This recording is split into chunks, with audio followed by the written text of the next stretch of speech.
There's a terrible wind today as well. Hey guys, time for a ramble. You've missed me for 2 days mostly because the power was out.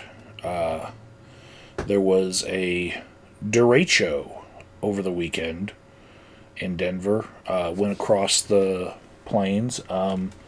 Maybe you heard of it. Maybe it was the first time you heard of a derecho before. It was my first time.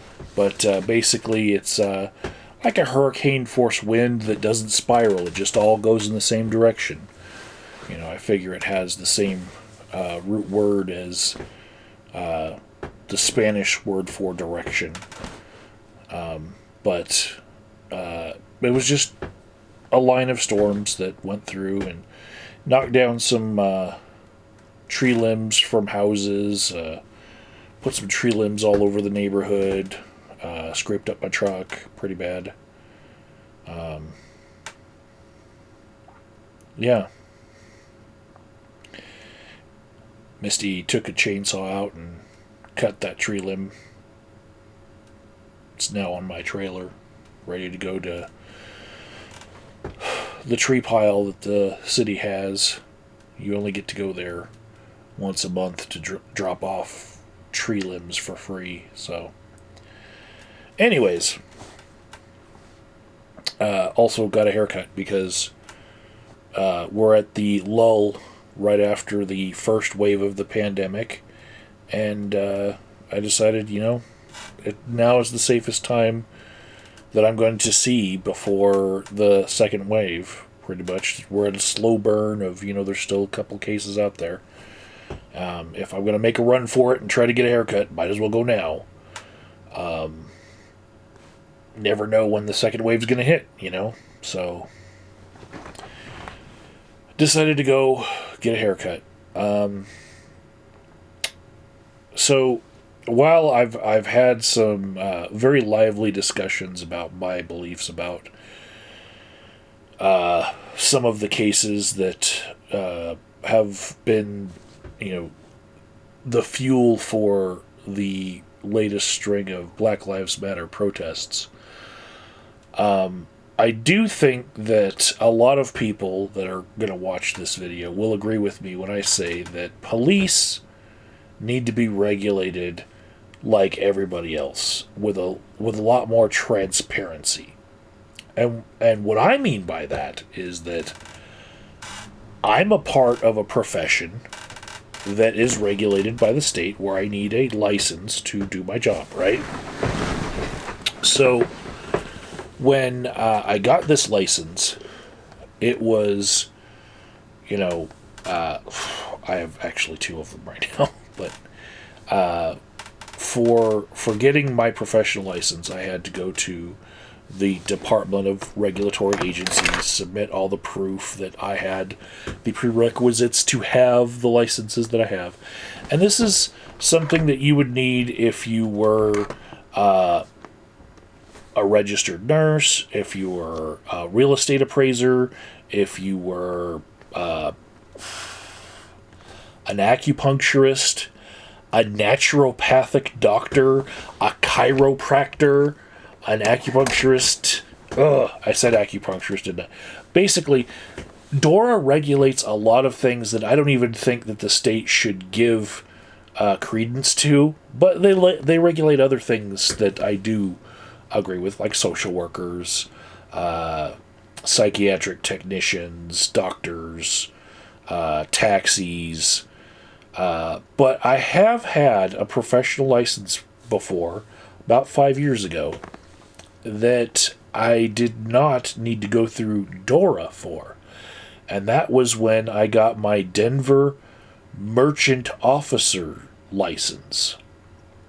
And this was something that I had to get in order to work for a security company where I was basically a security guard watching psychiatric clients in the emergency rooms around town. But in order to have that job with that company, I had to get this merchant guard license from the city of Denver. And in order to get that, I had to go to the the Department of Revenue and the city had a special office for this. And that other department dealt with police and security the same way, and jailers, right? Bailiffs, all sorts of things like that. If you were a private security guard, you had to have a license through that part of the government, not the same part that regulates everything else, like plumbers and electricians and carpenters and psychotherapists, psychologists, professional carriers that take blood from one hospital to the other, tow truck drivers, So there's all these other things that the Department of Regulatory Agencies has boards for, like dentists and engineers, and I think you get the point right now. Funeral homes. Seriously, like any sort of insurance companies, insurance for you, but also there is a special board for viatical settlement companies that will buy your life insurance, keep making the payments for you, but then they get the money in the end and you get a lump sum right now. There's a special board just for that type of company. Landscapers have to get a license, right? Any sort of business. Liquor stores. And everything else goes through the Department of Regulatory Agencies in Colorado, where I live. Except police officers and jailers and bailiffs.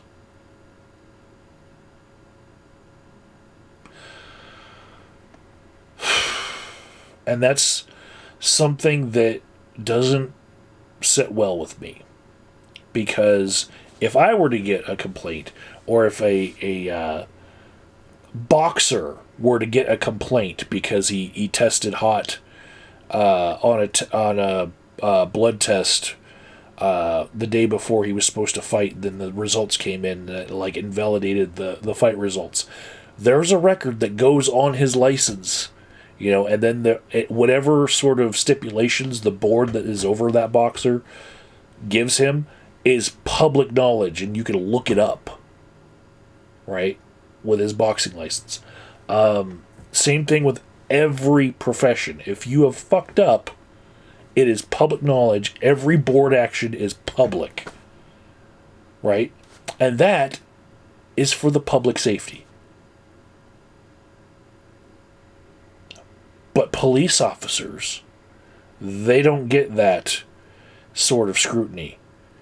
There is no place to file a complaint whereby other people might see the result of your complaint if they look up that person.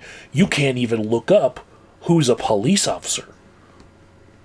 You can't even find a list of people who are police officers in your state. It's actually illegal to produce or have a list of all police officers.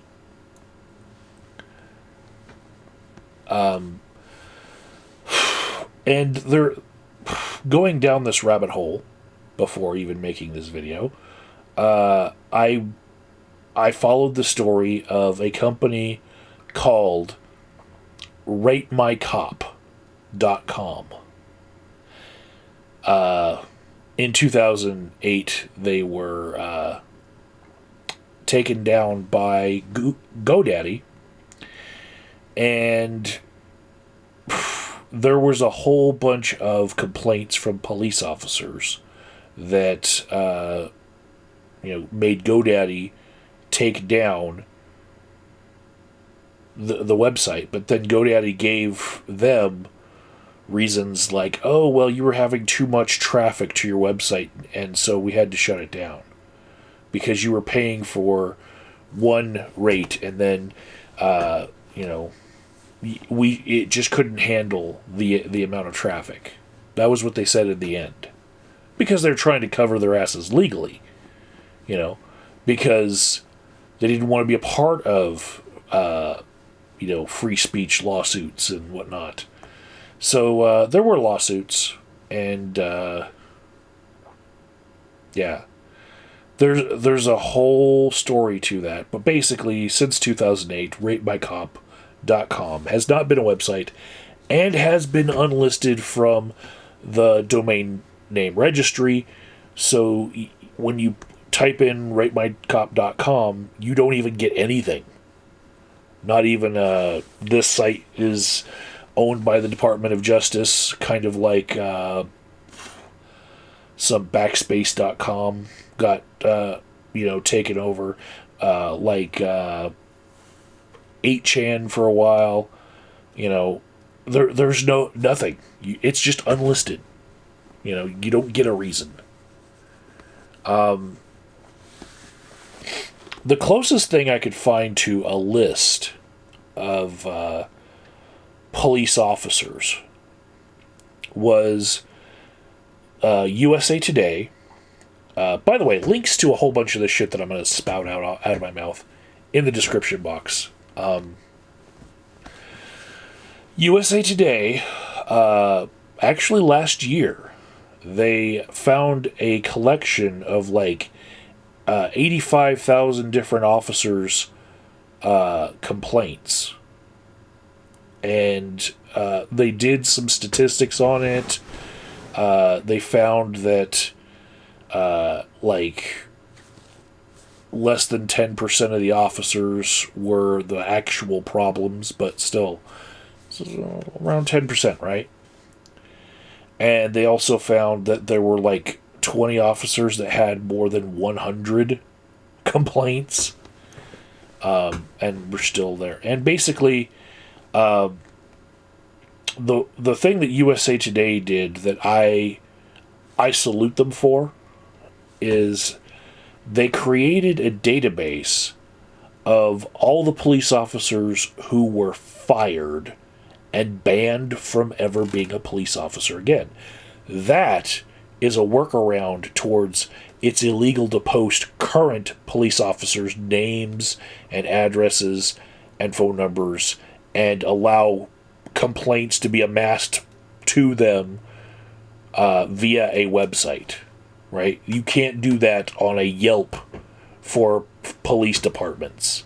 You can't do it for individual cops. There is no rating system, right? But USA Today figured out, hey, wait, we can list the names of the cops who can't be cops anymore because they've been fired because they're not currently cops. So what they did was they made a database of all of those dirty cops, and you can actually look up all their names. Link in the description box. That's huge, right? That's a step in the right direction.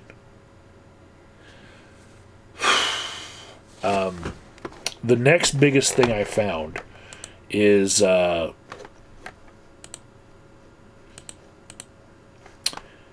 checkthepolice.org, right? And what they do is for the largest 100 U.S. cities, they have copies of the actual union agreement between the city and the police union. All the documents, that was okay for them to do, document requests for, Freedom of Information Act requests, and just regular requests for paperwork. And yeah, it's got over 100 different cities.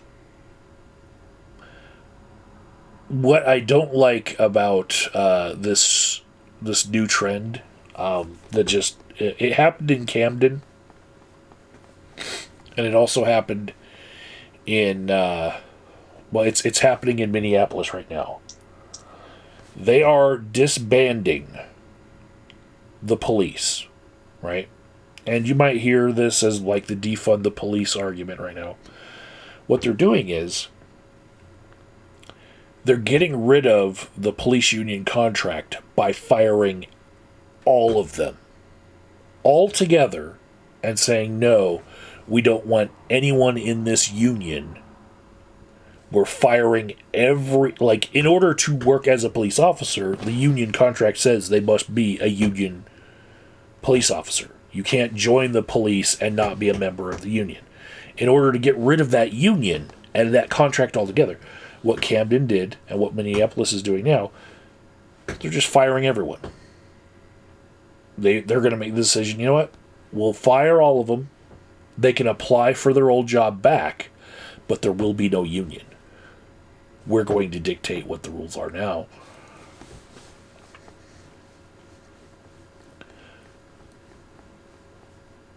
So I come from a different background where I have a trade, right? I was a union electrician. And what that sounds like to me, given my background, is union busting, right? Which goes against our right as citizens to collectively bargain, right? So the same protesters who are largely liberal, left-leaning protesters who are putting up signs saying, defund the police, fire all the police officers, right? Start again. Just like Minneapolis, we want that in our cities now. Those are the same constituents that would be, left-leaning, probably more likely to be Democrat, probably be more likely to be pro-union. Because unions work towards getting better wages for everyone, they work towards protecting the people that are in that union, from adverse working conditions, right? I could go on for days about that. Every lunch hour I had while I was an electrician in the union, I was getting an education in what the union did for us. You like your weekend? Thank somebody in the union, right? You like your 40-hour work week? Thank unions. Because otherwise you'd be working crazy hours, right? It's troubling to me that I never think of it this way, but most of the unions that I know of are broken. They don't get any work anymore. Non-union companies have rolled in and eaten up all the work, doing the work for less money. You can't find a really good carpenters union almost anywhere in the country. The last two unions that are really strong are the pipe fitters and the electricians, and most of their work is industrial. There's not a lot of union commercial or residential work that can be done because there's so many people working non-union that it weakens their power to collectively bargain for higher wages, right? So I never think about policing as a trade, but they do have the strongest union of all the unions. Like, hands down. Like, everyone who's a police officer has to be a part of the police union, because the union contracts will state that if any new hires happen, They have to be part of the union, or they can't be hired. And they have to pay union wages or union dues. It's like part of the contract that, union dues will be taken out of their check. But flip side of that is that union used those dues to argue for higher wages for those police officers. It's kind of, it's not that much per hour, but you can figure that you'd be paid a lot less per hour if you didn't have that little bit per hour taken out and going to the union. That's how unions work.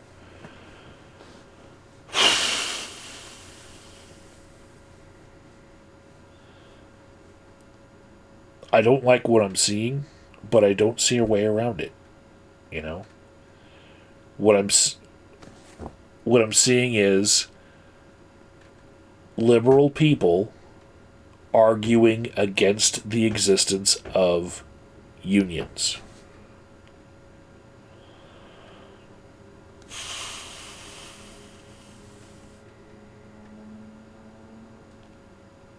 Now, there are cities that don't have police unions having a contract with the city. Atlanta is one of those big cities that does not have a union contract. But there still is a police union there. The police union still lobbies for rules, and when a police officer has 10, 20, 30 complaints filed against them, some of which for, things like being involved in shootings of civilians and being involved in beating civilians, stuff like that. When these complaints aren't visible to the public because there is no database for us to look up about the officer, we got a problem. And that's even without a contract. One of the things I think would be the most useful for this sort of public database of complaints, just like all the other professions. One of the other uses I know that would probably be very good for people is defendants in a court case would be able to easily access whether or not the cops involved in their case were crooked.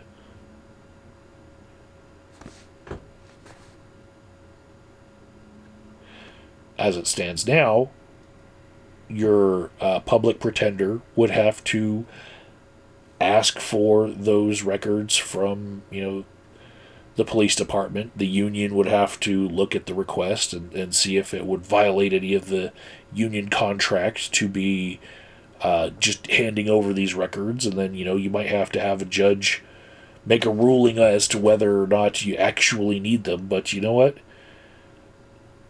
Many times, things that people could have used for their case get hidden by the system because, people scratch each other's backs. So I think having all of their complaints public would be a boon to justice. Because the truth should be completely wide open for everyone to access. Transparency, I love it, right? Last thing I'm going to say is I heard a rumor that at many of the protests in America, the police were actually showing up way before the protesters even got there. And you know why? They were trying to beat the crowds.